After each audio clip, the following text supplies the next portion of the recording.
Mathematics 9th class की book में से जो यूनिट नंबर 1 है उसका एक इंतहाई अहम क्वेश्चन समझते हैं और ये वो क्वेश्चन है जो बोर्ड इम्तिहान में भी पूछा गया था।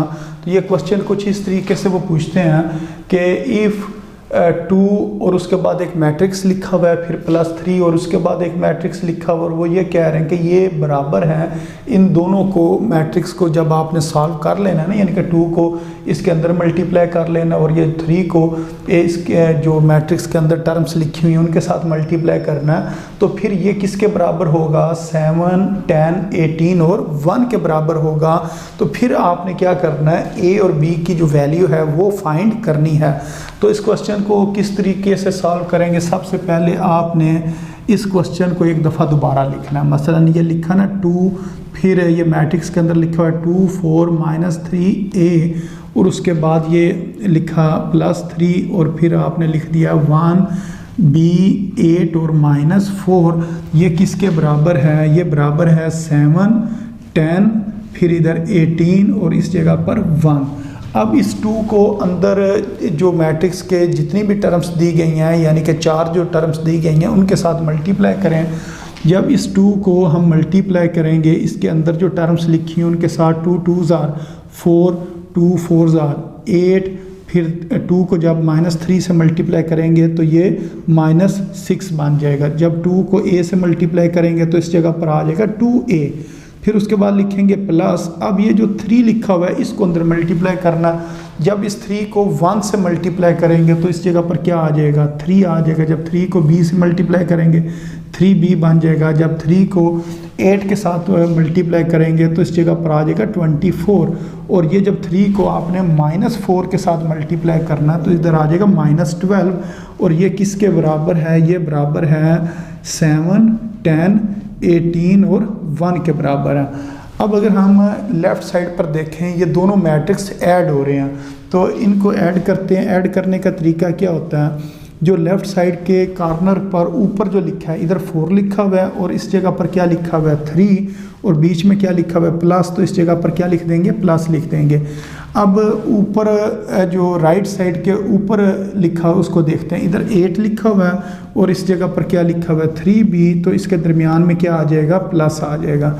इसी तरह ये -6 लिखा हुआ है, फिर ये प्लस और इधर क्या लिख देंगे? 24। इसी तरह ये जो 2a है इसने और -12 ने ऐड होना है। इधर हम लिखेंगे 2a और इधर क्या लिखेंगे? -12 और इसके दरमियान में क्या? प्लस। तो इस वजह से इस जगह पर अब हमें क्या करना पड़ेगा? ब्रैकेट लगानी पड़ेगी। जब 2 साइन इकट्ठे आ जाते हैं तो फिर आपने ब्रैकेट लगा लेनी है। उसके बाद इससे आगे क्या लिखा हुआ है? 7, फिर 10, इधर 18 और इस जगह पर 1। अब इसको ऐड करते हैं। 4 और 3 ये कितना हो जाएगा? 7 हो जाएगा। फिर इसी तरह ये 8 + 3b आ जाएगा। और जब 24 में से हमने 6 को माइनस करना है तो इस जगह पर कितना आ जाएगा? 18 आ जाएगा। और साइन बड़ी टर्म का आता है, यानी कि प्लस, वो लिखने की ज़रूरत नहीं है। और इसको अगर हम सॉल्व करें ये आ जाएगा 2a +- और इसके आगे क्या आ गया? 12 आ गया। फिर लिखेंगे = और इधर आ जाएगा 7, 10, फिर 18 और 1। अब हमने कंपेयर करना है। कंपेयर बोथ साइड या कंपेयरिंग बोथ साइड आप लिख लें। अब अगर हम देखें इन दोनों मैट्रिक्स के अंदर तो इधर क्या लिखा हुआ है? 7 और इस जगह पर भी क्या लिखा हुआ है? 7 के बराबर है, तो इसको लिखने की ज़रूरत नहीं है। इसी तरह इधर 18 और इधर क्या लिखा हुआ है? 18, इसको भी लिखने की ज़रूरत नहीं है। लेकिन ये जो लिखा है इसको इस जगह पर मैं सॉल्व करता हूँ। इससे आगे ये लिखा हुआ है 8 + 3b, ये किसके बराबर होगा? 8 + 3b ये बराबर होगा, इस साइड पर ऊपर क्या लिखा हुआ है? 10। तो हम राइट साइड पर जो ऊपर मैट्रिक्स में देख रहे हैं, राइट साइड के ऊपर क्या लिखा हुआ है? 10 और इधर क्या लिखा हुआ है? 8 + 3b। तो इसका मतलब 8 + 3b किसके बराबर है? 10 के बराबर है। और दूसरे नंबर पर हमने जो वैल्यू निकालनी है a की, उसके लिए हम ये राइट साइड के नीचे देखेंगे। इधर लिखा है 2a -12 और इधर क्या लिखा हुआ है? 1। तो इधर हम लिखेंगे 2a -12 ये किसके बराबर है? 1 के बराबर है। इन दोनों को हमने लिख लिया। अब हम a और b की वैल्यू फाइंड करते हैं। तो 3b को इधर ही लिखा रहने दें और ये जो लिखा हुआ 8 ये दूसरी तरफ आकर -8 हो जाएगा।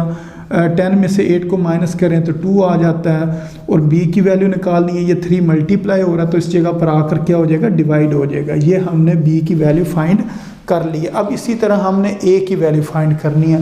a की वैल्यू फाइंड करने के लिए हम इस तरह करेंगे, ये 2a इज इक्वल टू 1 और ये जो -12 है इस तरफ आकर +12 हो जाएगा।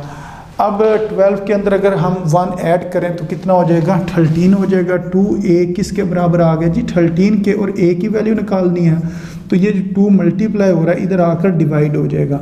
तो इस तरह ये हमने a की भी वैल्यू फाइंड कर ली है। तो क्वेश्चन में उन्होंने ये कहा था कि फाइंड a एंड b, यानी कि आपने a और b की वैल्यू फाइंड करनी है। तो उम्मीद है आपको इस क्वेश्चन की समझ आ गई होगी कि इसको किस तरीके से सॉल्व करना है।